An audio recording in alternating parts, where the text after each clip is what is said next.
Hello, gorgeous. Welcome and welcome back to the channel, girl. We are going to talk about this 2.5 Mounjaro journey, okay? I'm going to give you an update. Yes, I am. Mounjaro journey. Mounjaro journey.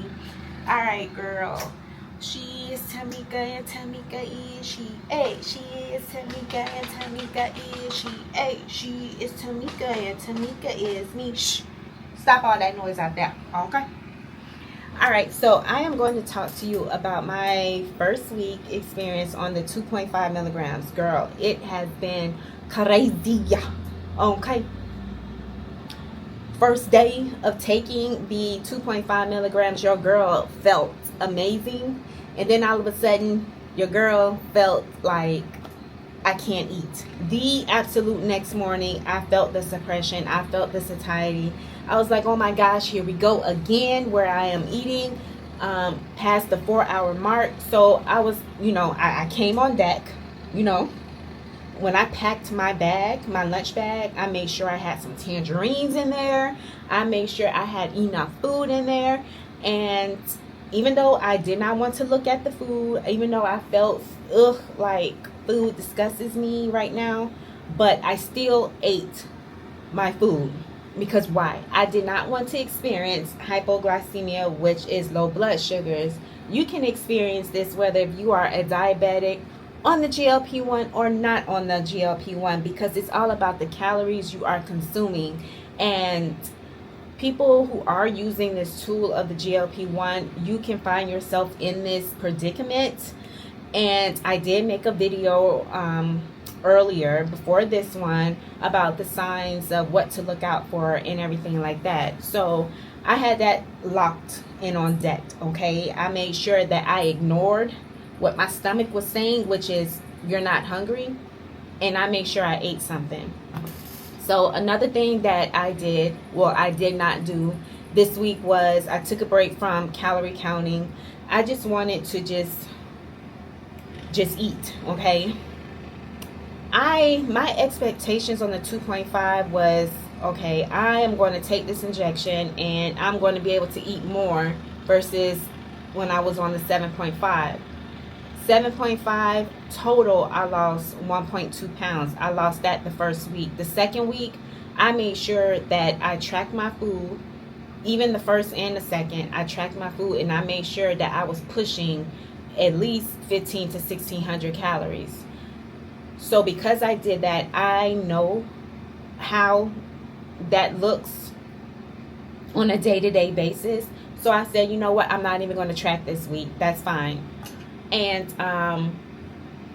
I would say I maintained all the way up until yesterday morning when I got on the scale, and it did say 146 because I was 145.2, so it said 146. So that lets me know that I was eating a little bit more, and I am okay with that. For those who are new, I am not trying to lose weight. I am just trying to maintain my weight and just do a healthy and safe body recomposition, which is basically me trying to build muscle and lose fat at the same time. Yes, I still have some fat on my body, not a whole lot, but if I build muscle, and I know that building muscle this way that I'm doing is going to be a slow process, but if I was to eat in a calorie surplus with around like 200 calories or just a little bit more, I'll be able to build a little bit more muscle. So I would say my eating did kind of increase. I would say around Wednesday or Thursday. That's when I noticed, like, okay, I feel myself wanting to eat. So instead of it being like 4 to 6 hours, well, 6 was around 7.5. When I realized that, okay, so 4 hours now decreased to about 2 hours. Can you believe that? Friday, I had breakfast around 8 o'clock. By 11:45, I was hungry. What I ate for lunch, I had a baked potato and 2 drumsticks, and they were fried with flour. 1:30, I was hungry.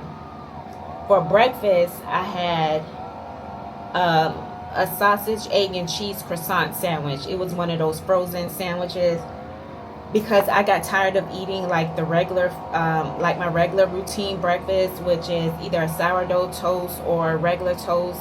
Whole wheat toast with some protein powder in my coffee and some type of protein meat. So I decided to switch it up a little bit. So no, I don't eat breakfast sandwiches every single day. Okay. But yeah, I was hungry. And I was like, okay, I'm not mad at it. So overall, I would say I'm loving the 2.5. I really am.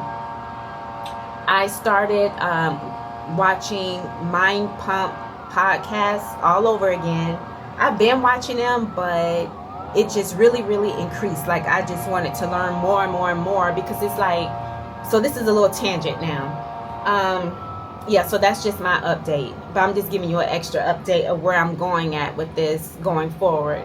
I was like, so during my weight gain journey, when I did the reverse diet, a reverse diet is just you coming out of that dangerous low calorie deficit to increase your calories so that you can increase your metabolism and stabilize your hormones a little better.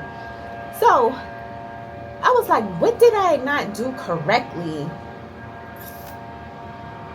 while on my reverse diet once I had quit Zepbound in March?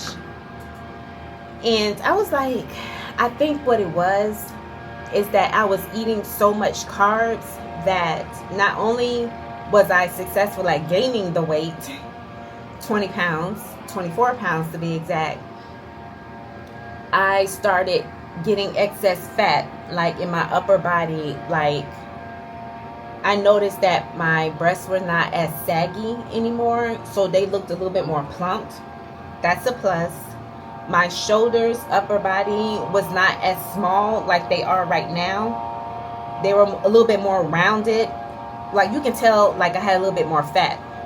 My face was more round instead of narrow a little bit like how it is right now. And I'm going to show you a picture.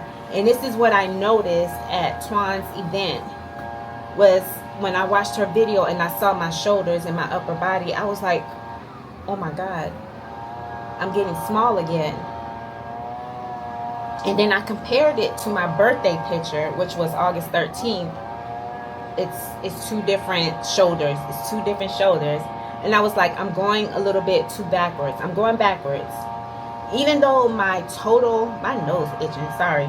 Even though my total weight loss was from 153 down to 145, that made a really big difference. 8 pounds made a difference on my body. And when you are in a low calorie deficit, fat can come from anywhere. So wherever you got fat at and there's no muscle there, you're going to lose it. So it doesn't matter if you are on the GLP-1 or not. The GLP-1 is not making you lose muscle, it's you not eating enough. And I was like, yeah, I am not eating enough. 1,500, 1,400, 1,300 is not enough for me. I need to eat more. Especially what I'm trying to do, I need to fuel my body more. So I need to be eating around 1,700 or 1,800, no more than 2,000 right now. I'm gonna work my way up so I can increase my metabolism, and so it can also support my hormones. Because I'm not trying to be on all these different medications and hormone therapy and all this other stuff. Like, no. You can fix all that by eating more food and fueling your body and working out.